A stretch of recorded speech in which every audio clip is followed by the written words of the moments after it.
Welcome to Focus TV for our community today.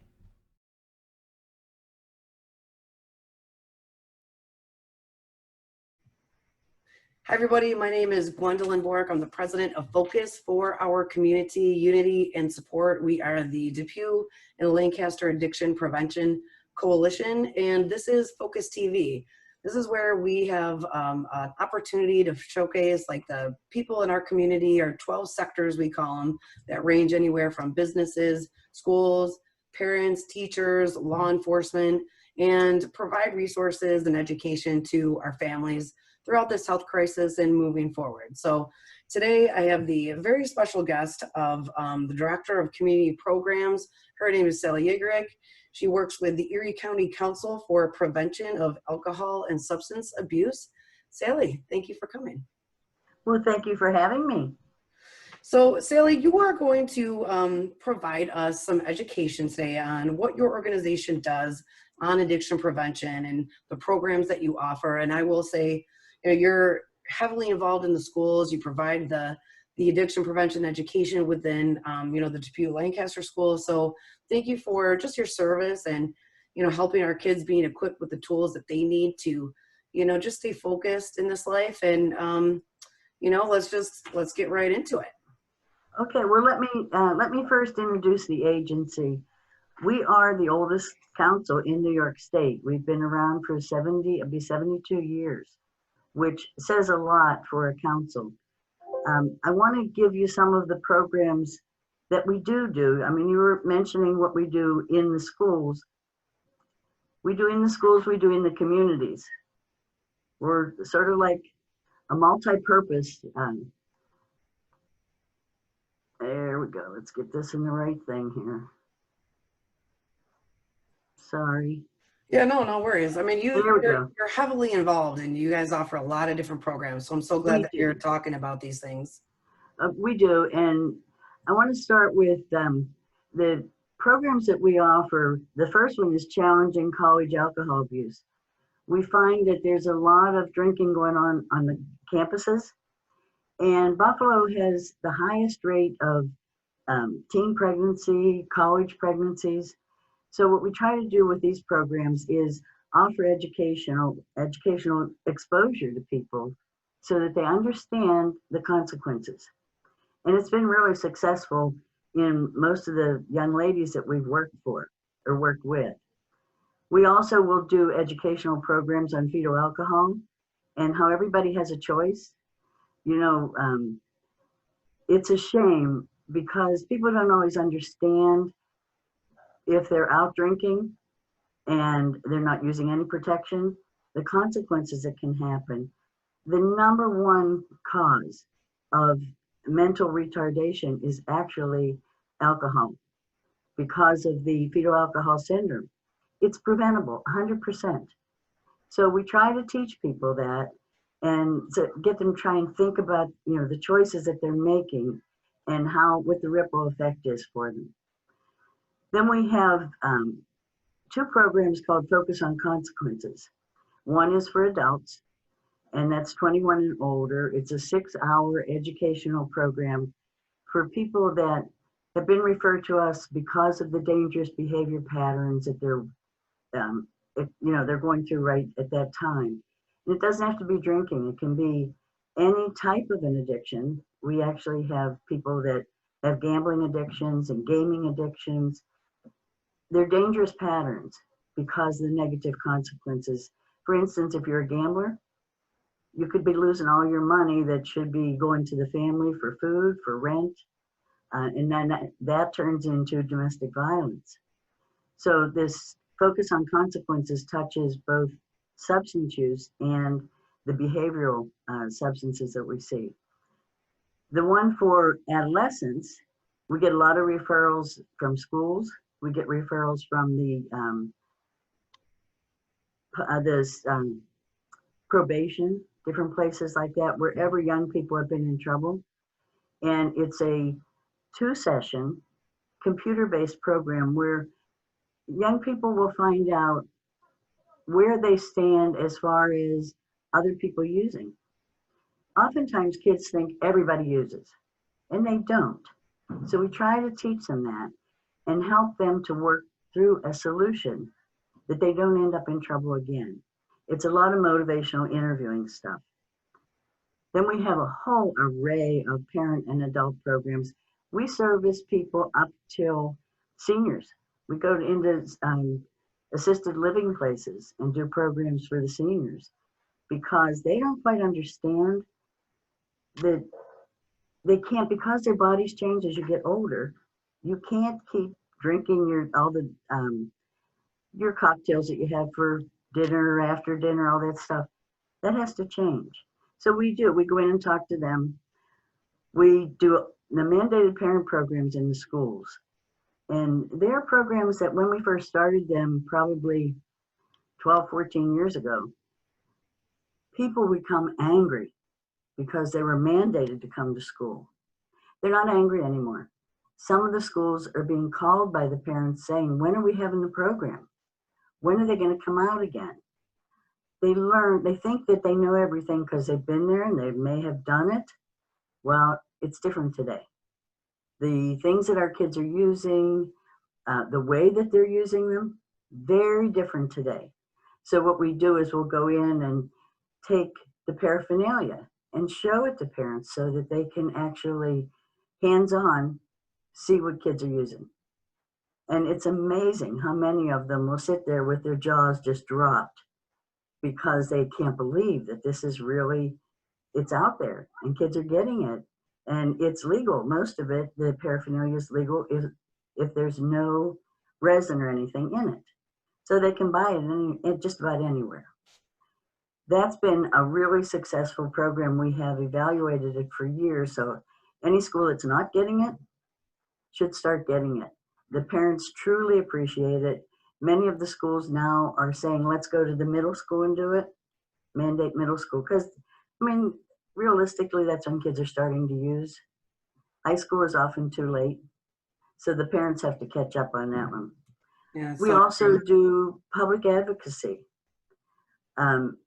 A lot of it through our media, like we do a lot of paper things that go out. Our Marijuana Monday goes out. Every Monday we talk about marijuana.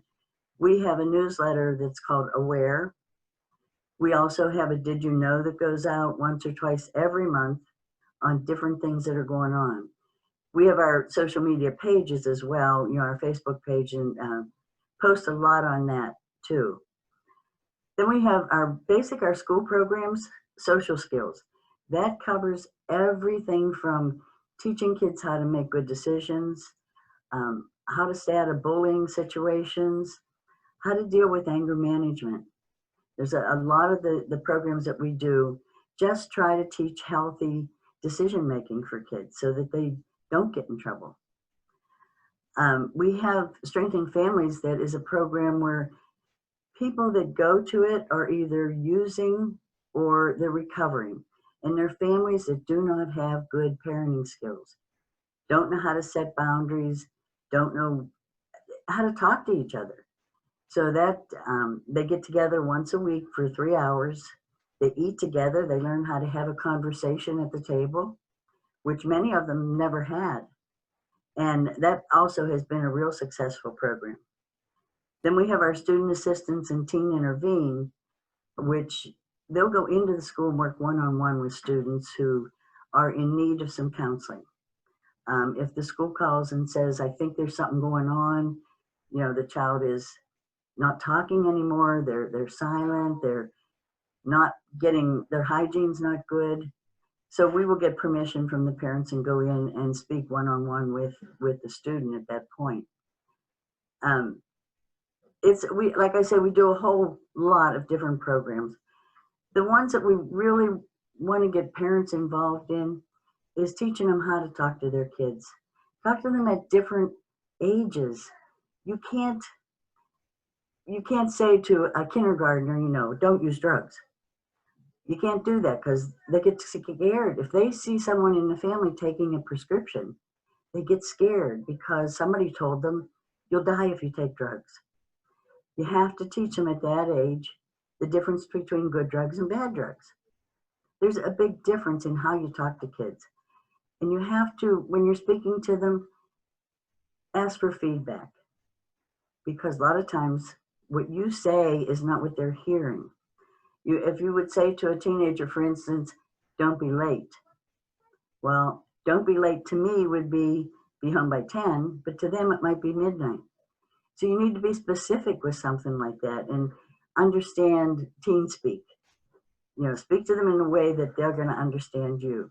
And when you're talking to them, it's best to say, well, I feel or I worry when you're late, instead of getting mad and just hollering and saying, because I said so. Give them a reason why it bothers you. Talk together about the consequences that are going to happen if you break rules in the home. And remember that your child has a lot of friends. You're their parent. You're the only one that they have as a parent. You need to be that parent and not a friend. They have lots of them. There's a lot of different resources you can get. Starting a conversation, talking to your kids. Look for them. I mean, they're out there. You can call our agency. You can go to Focus. I'm sure Focus has the resources that they also can send out to you. Prevention, by definition, is providing accurate, age-appropriate information. And it works best when the same message comes from a lot of different places. I'm going to talk about underage drinking for a minute because it's always a problem. It's not going to go away. We are always going to have to face the alcohols out there.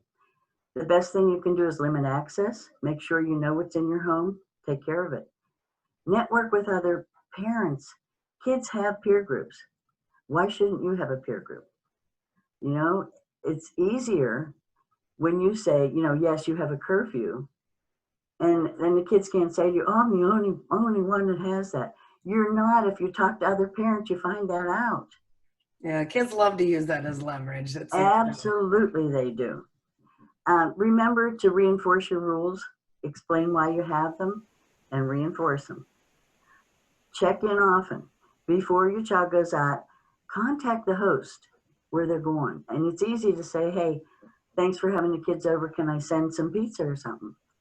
And you'd be surprised how many times a parent will say to you, well, what do you mean?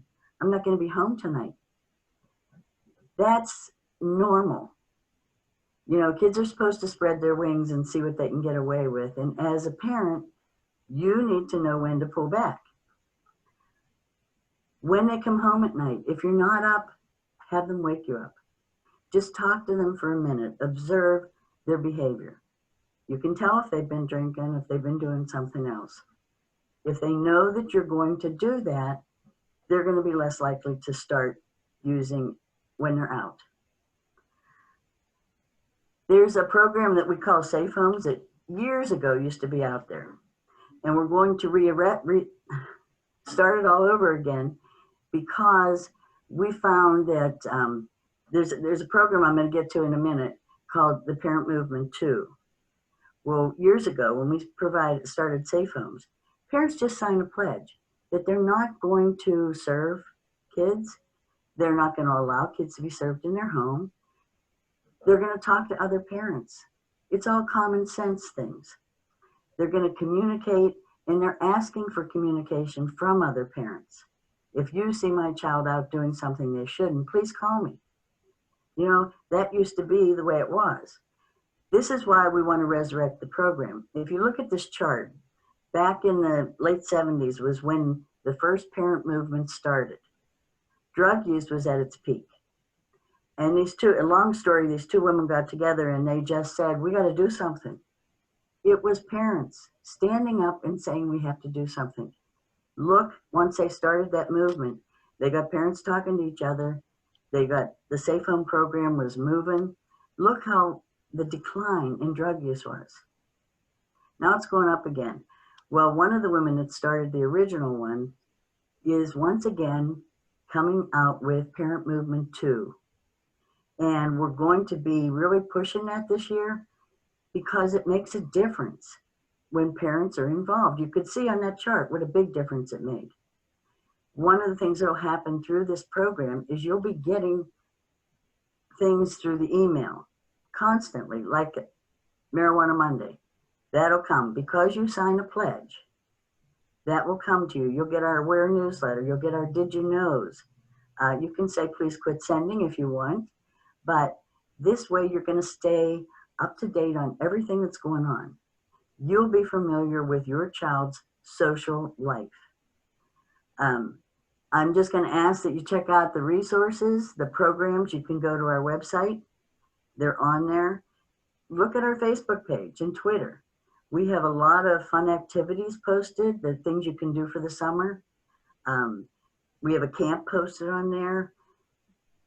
Become a friend of the agency, and you will always get the latest information, find out what's trending. It's, this is something that we have been doing for a number of years, and it's just now that we feel we need to reach out even further because of the social media. It's become, it's harder to fight for parents. There's things going on today that weren't going on 10 years ago. So we do have to reach out a little faster, a little stronger, and we got to get parents working together again. Wow, that's so impactful, because even just the parents, I was reading through the pledge, as a parent too of 2 teenage boys, as they're signing the pledge on those particular parameters, you're teaching them parental skills just by setting the tone and the standards in that pledge. So it's right. just even by signing the pledge, you're teaching them what's appropriate and what's not. And then to get those continuous, follow-up emails and resources and information, it's 100% what we need to do today to protect our kids. I know my oldest, he's been playing travel soccer for a long time, and all of us parents were on a group chat, so it's great because we can hey, did so-and-so say this, or right. what's really happening? And we've been able to actually divert one of the kids, the girlfriend's friends or something, was in a really bad spot and threatened suicide, and we were able to react within 5 minutes to get somebody at that house and really potentially save her life. So I know it's hard in our district. Lancaster is the biggest school, and I don't know if it's all the counties, but I know it's the biggest county or the biggest school in Erie County. So it might be hard as a parent to be connected with everybody, but you should at least be connected with the parents of where your kids are, Absolutely. hanging out. So yeah. Yeah, thank you so much, Sally. Thank you for, sharing all that. Even myself being the president of this organization for the past couple of years, you taught me something new about your organization. So for those people who want to stay connected, I know Sally was mentioning the resources on Facebook and activities that they're promoting over the summer. So, reach out to the council on Facebook, get a hold of her through the email and the website, and at least sign up to get the resources so that we can be as equipped as possible during a time where kids were extremely frustrated, stressed, and if they're at a more heightened, at a time in their life where it's probably the most heightened time of sensitivity for these students. And absolutely. And they learn, your kids want rules, and they want somebody to have an excuse. Like they want to be able to say, oh, my mother would kill me if I do that tonight. Or my mother's waiting up, I can't. Yeah. They need that. That's their out. Yeah. Yeah. Well, thank you so much, Sally. I hope that, I get to see you on a future episode, and, we can talk about the million other things. Like you were breezing through those programs. So maybe we can dive a little deeper into, any one of those topics on a future episode. And, I appreciate you carving out the time during a time. Well, thank you for having me. All right, Sally. Well, hey, we'll see you next time. Okay. Thank you.